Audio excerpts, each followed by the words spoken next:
These are the materials you're probably going to need to paint the rock hill. Here's the rock hill that we're going to paint. You're going to need some plastic cups to mix paint in and some water. I've got an 8-ounce bottle of black and an 8-ounce bottle of white of craft paint. This is acrylic craft paint that you'll get in the craft section at Walmart or your local craft store. These are only like $2 or $3 a bottle. So the paint is really fairly cheap. You're going to need some paper towels, a trash bag to put down on your table so you don't get paint all over it, and a 1-inch wide soft brush. I got this at Walmart for $1 in the paint department. Make sure it's nice and soft though, and it's just about the right size to cover the hexes and to jam down into the craters and cracks. It should work pretty good. Now, this is the craft paint. Some of you are going to say, I thought you liked to use house paint. Well, I do prefer to use house paint. However, this is $10 a quart.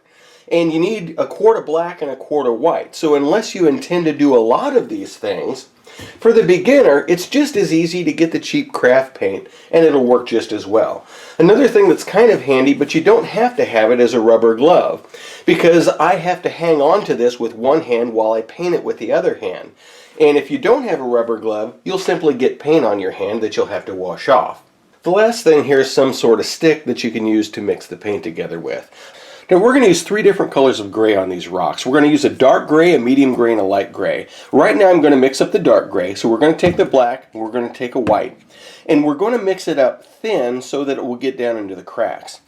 So what you want is 3 parts black, 1 part white, and 1 part water.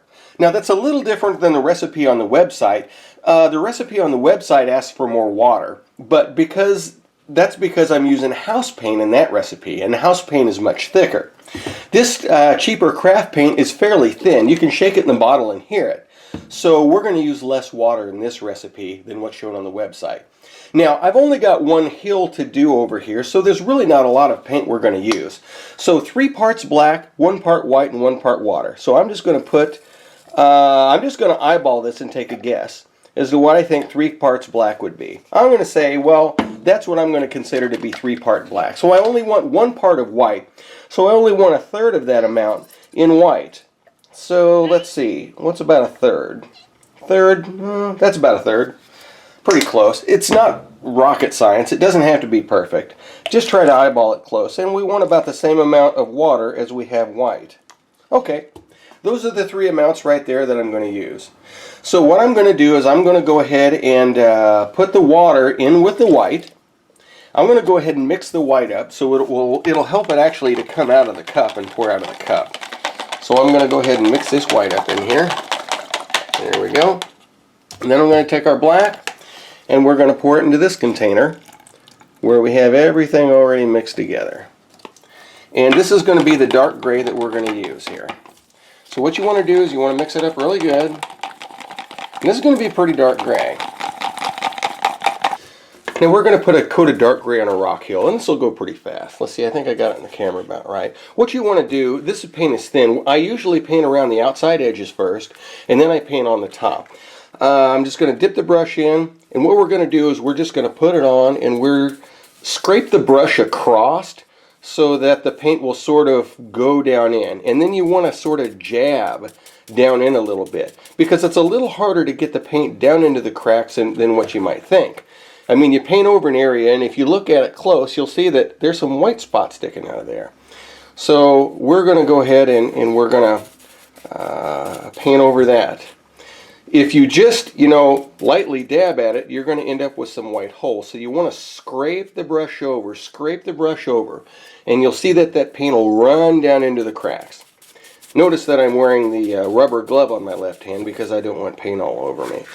Now after you get your whole coat of gray on there, take a minute to look over everything and make sure you didn't miss any spots. When you look over to see if you've missed any spots, I've got a lamp that's right here beside me. And a lot of times the sharp reflection from the light of a lamp can be confused with a white spot that you didn't get. So if I turn the lamp off and work here a little more in the dark, I can see, oh, there's a white spot right here. I missed a spot right there, right there. Okay, that looks pretty good. Ah, look right here. I got a little hole right here I missed. I'm going to jam and get that hole. Now at this point I've checked and I've got everything really well. Now there's another spot I missed. What you're going to do is you want to wipe up the drips now. So I've got my cup in hand. I'm going to take the brush and I'm going to scrape this brush along the side of it. And you'll see there's paint running down into the cup right there. So I'm getting that excess paint off the brush. And then I'm going to jam the brush down in here to kind of pull up some of that paint that's there. And I'm going to scrape it off against the side of the cup again.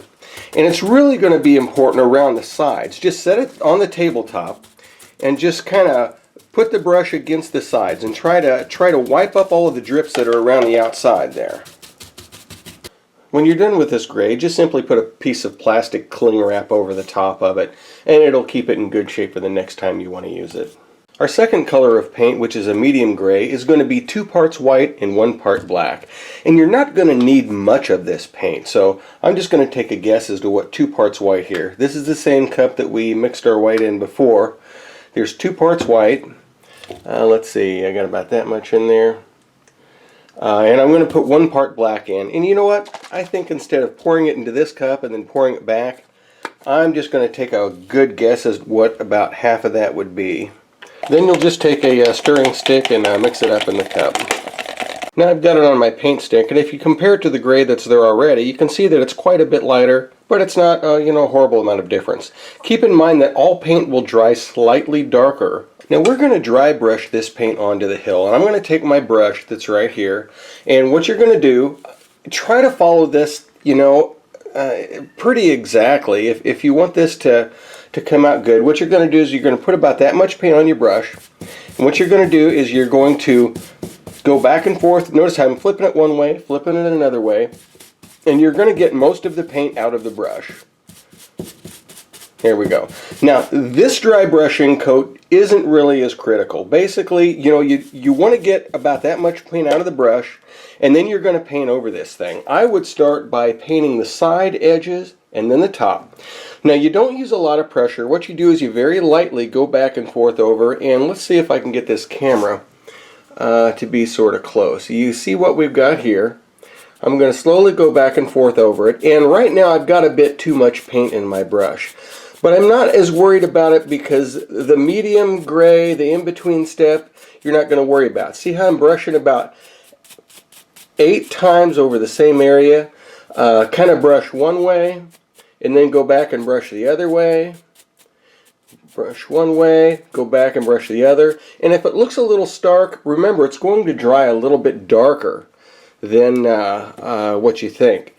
And the paint that you've got in this brush might be enough paint to go all the way around the whole outside. Now at this point I've went all the way around the outside. We're going to go ahead and start doing the flat top surface of it. And we have to be a little more careful with the flat top surface.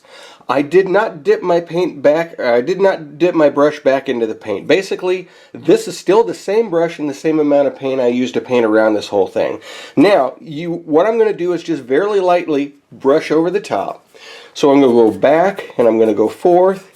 And we're going to start picking up the details here a little bit. Now, my brush is probably dry enough, and the paint is probably, you're not getting a lot of paint on the surface.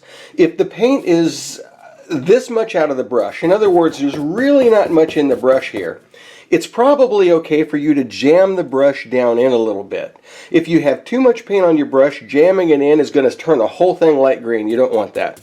But at the point right now, my brush is dry enough where I think I can jam this thing in and actually start getting a little more gray down in where I want it to be. Here we go. Now this area right here has got a little bit too much paint on it. I don't know if you can see that, but it is a flat surface, and we are going to go over it with some lighter colors. Where you got the deep rocks, you really have to sort of jam the brush in, but in other areas you don't really want to do that. And keep in mind that I have not dipped this brush back into the paint yet. I am still using the same paint from that first dip and wipe out of the brush. And right now, the paint in this brush is just about perfect. I wish it could go on this way forever because it's just about right, just about perfect. Brush, what I'm doing is I'm kind of jam stroke. I'm kind of pushing it in and just working it over the thing. It's almost like I'm daubing it all over the whole surface here. Okay. Here we go. Now you kind of see that a lot of the detail is starting to come out on this. And you sort of see how much time it's taken me to get there. Now I've got my second coat on here, and I had to turn my lamp away so the camera would pick it up a little bit better. You can sort of see a little bit better on the details of this. The dry brushing, came out pretty good. And at this point you could just stop here and say, that's good enough. It works for rocks for what I want, and it'll do the job. I'm going to go one more step, and I'm going to put a very, very light gray on top. Now the recipe for this last color of light gray is 1 part white and then 1/8 part black. In other words, it's almost solid white. So what you can do is I would just put some white in the cup. You're not going to need much at all. And then take your black, and I would put a couple drops of black in. And then that's it. And then once again, what you can do is you can take it on the brush here and you can compare it to your hill. Let's see. And it looks to me like that gray is a bit lighter than the hill is currently right now. It could even be probably lighter than that. I just cleaned this brush out. And you can go ahead and put on the very lightest coat right after you get done with this coat, because it dries almost instantly. Now notice I'm kind of getting the liquid, or getting the moisture out of the brush, and look at all that water. If the brush has any kind of moisture in it at all, it's going to mess up your paint job. This brush has to be bone dry, and I'm not kidding, has to be bone dry. Don't just, haphazardly dry it a little and think it's dry. It's going to have to be bone dry for you to get this last dry brush on with the light gray. Now here's where you have to be extremely careful. This brush is dry, just about bone dry. You're going to dip some paint in the very lightest gray, and you're going to brush it on the paper towel, and this time you're going to make sure that this thing is totally almost bone dry, empty of paint. If you have too much paint, it's really easy to ruin this. Okay, so I'm painting over this paint spot right here. Now I'm going to move to a different part of the paper towel, and I'm going to try to get a bit more out. It looks like I'm getting a little more paint out of the brush here. I'm going to move to a different part of the paper towel, and I'm going to get even more out. Okay? One thing I do that some people do, I actually brush it on my hand. And if I get streaks of gray on my hand, then that's almost too much paint. I think I'm just about right. I think I've got just about the right amount. And once again, start around the outside edges. Don't start on the flat surface. Go around the outside edges. And what you're going to do is you're just going to very lightly brush back and forth. Just very lightly, very lightly. No jamming on this one. Just very, very lightly. All you're doing is picking up the fine details by going around the outside. And at first it feels like you're not doing anything, but after you brush over an area about 8 or so times, you'll see that it actually is picking up paint from the brush. Okay, I've done the outside edge, and now I'm going to go over the tops. I've turned the lamp out of the way, so hopefully you can see what this does. I'm just going to go very, very lightly over the top surface of this. Very, very lightly. And I don't know, you can see that it's actually picking up and highlighting the edges of all of these rocks. You want to go very, very, very lightly. And I have not re-dipped my brush into paint or anything. Okay. That will pick up all the details and all the highlights, and you'll see the texture of that rock really come out. And when this dries, it'll actually dry darker. So even though it looks a little stark right now, it'll probably look better the further it goes. Let's get this chunk of rock down here.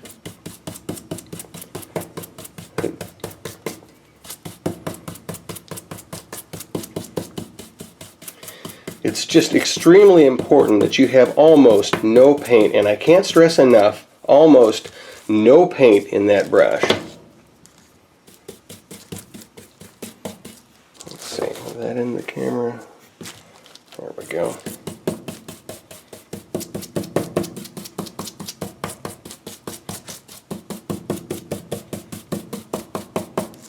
Now, if you want to take this one step further, which is completely up to you, you don't have to. Woodland Scenics has some ground cover. It's ground foam that's used for model railroad scenery that I use quite a bit. If you want to add a little bit of grass to this, I would suggest getting a few different colors and textures.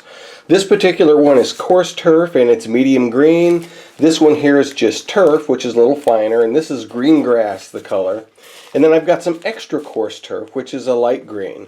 Depending on what colors you want and what kind of setting you have, maybe you've got different colors on your game board, so you might want something different. What I'm going to do is just apply it to some of the cracks and crevices. I'm going to use Aleene's tacky glue to stick this stuff on with. Elmer's white glue will work just fine, if not even a little better, but I don't happen to have any. Do not use Elmer's wood glue because wood glue is brown, it'll dry brown and you'll be able to see it. So to do this, what I would do is I would just take and put some of this down in the cracks. What you're going to do is just squeeze out some glue down into the cracks. And anywhere you want to have the grass. Let's see, I'm going to put some here. Let's put some between these rocks around here.